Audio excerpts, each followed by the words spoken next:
Business करने भारत में आ जाता है और भारत के हजारों लोग नेपाल में बिजनेस करते हैं। हमारे यहाँ की लड़कियों की शादी भारत से नेपाल, और यहाँ भारत के लिए दिक्कत होगा इनकेस अगर भारत वहाँ वीज़ा और पासपोर्ट सिस्टम कर देता है। आज नेपाल से कोई भी आदमी बिजनेस करने भारत में आ जाता है और भारत के हजारों लोग नेपाल में बिजनेस करते हैं। हमारे यहाँ की लड़कियों की शादी बिहार में नेपाल में हो जाती है, नेपाल से लड़कियों की शादी बिहार में हो जाती है। इसे बेटी और रोटी का रिश्ता कहते हैं।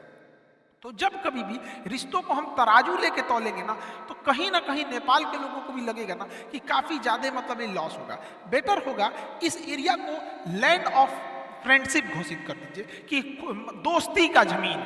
भाई नेपाल भी रहो यहाँ पे, भारत भी रहो। नेपाल के सेना प्रमुख को भारतीय सेना अपना सेना प्रमुख मानती है और भारत की सेना भी नेपाल के सेना प्रमुख को अपना सेना प्रमुख मानते हैं। तो जैसे भारत का कोई सेनापति बनता है ना, तो उसे नेपाल के यहाँ ऑनररी सेना प्रमुख बना दिया जाता है और वहाँ का भी यहाँ पर इतना खुशहाल रिश्ता है। भारत ने ऐसी कोई लड़ाई नहीं लड़ी है जिसमें हमारे नेपाली गोरखा भाइयों ने अपनी शहादत नहीं दी हो। तो इस एरिया को हम लोग, वैसे भी यहाँ कोई रहने नहीं जाता है, इस एरिया में इतना हार्श क्लाइमेट है, यहाँ कोई नहीं रहने जाता है। तो इसे एरिया ऑफ फ्रेंडशिप घोषित कर दीजिए कि भैया देखिए हमारे सामरिक रूप से जरूरी है, आपको भी कोई सामरिक रूप से होगा जरूरी है। नेपाल के लोग पटना में आधा चाउमीन का दुकान, बिजनेस, ठंडी के दिन में कंबल, बहुत सारा नेपाल के लोग यहाँ के करते हैं। फ्रेंडशिप है यहाँ पे। जब तराजू लेके तौलेंगे तो इससे चाइना को फायदा होगा। और पर अनमेच्योर डेमोक्रेसी की ये खराबी होती है, चुनाव जीतने के लिए कुछ भी कर दो। हमारा तो ये सुझाव है, बाकी देश में ऊपर लोग बैठे हैं, लोग और नीतियां बनाएंगे। इस सुगौली संधि में ये वाला तो हो गया महाकाली नदी से जो विवाद का एरिया था। मेची नदी साइड में कोई विवाद नहीं है, ये को बिहार में नया विवाद है। सुगौली की संधि जब 1816 में हुई थी तो कहा गया था कि ये गंडक नदी जो है जब बिहार में प्रवेश करेगी तो इसके इस साइड वाला एरिया नेपाल का होगा और इस साइड वाला एरिया, नीचे का ये वाला एरिया भारत का होगा। यानी गंडक नदी को नेपाल में नारायणी नदी कहा जाता है, हम लोग इसे गंडक कहते हैं। तो इसके इधर का एरिया नेपाल में और इधर का एरिया इंडिया में।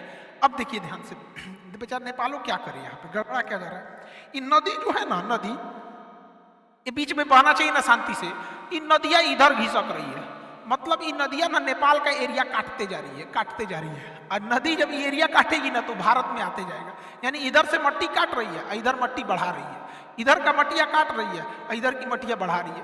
तो भाई सुगौली की संधि कहता है, गंडक नदी बॉर्डर है और नारायणी नदी, नेपाल इसी नदी को नारायणी कहता है, हम लोग गंडक कहते हैं। तो नदियाँ इधर की ओर भागते जा रही है। तो नेपाल कह रहा है कि भाई हमारी जमीनियाँ कब्जे आ रहा है, हमारा पूरा जमीन कब्जे आ रहा है। और नेपाल का यही एरिया जो नीचे का थोड़ा सा है ना खेती लायक है, बाकी तो पहाड़ है, कह रहा है कि भैया यही एरिया खेती लायक है, नदियाँ इधर भाग रही है, नदी को रोको, स्टॉप, लाल झंडा लगाओ यहाँ पे, स्टॉप। नदियाँ नहीं रुक रही है, धड़ाधड़ इधर भाग रही है। इससे नेपाल की जमीन कम होती जा रही है और भारत की जमीन ज्यादा होती जा रही है। चंपारण जिला में एक जगह है सुस्ता जिला, तो इसमें क्या विवाद हो गया समझिए ध्यान से। 1816 के इसी सुगौली की संधि में सुस्ता भूमि विवाद क्या था कि इस नदी के नारायणी नदी हो गया, इसे वो लोग नारायणी नदी कहते हैं और हम लोग जीप और गंडक कहते हैं। तो नेपाल के लोग नारायणी नदी कहेंगे, हम लोग उसे गंडक नदी कहेंगे। यहाँ जो सुस्ता जगह था, एस से शॉर्टकट में लिख देते हैं सुस्ता, तो ये जगह सुस्ता था, ये नेपाल में आता था, नेपाल में था ये जगह सुस्ता। लेकिन हुआ क्या कि 50-60 साल बाद ये नदियाँ इधर घूमने लगी और घूमते घूमते ये नदी जो पहले इधर से जा रही थी वो घूमते घूमते इधर चल गई। अब भैया नेपाल तो उस पार होता है, तो एक समय था जब सुस्ता नदी इधर थी, वही सुस्ता शहर नेपाल में था। अब ये नदियाँ ऐसे घूम गई है, नदियाँ ऐसे घूम गई यहाँ पर।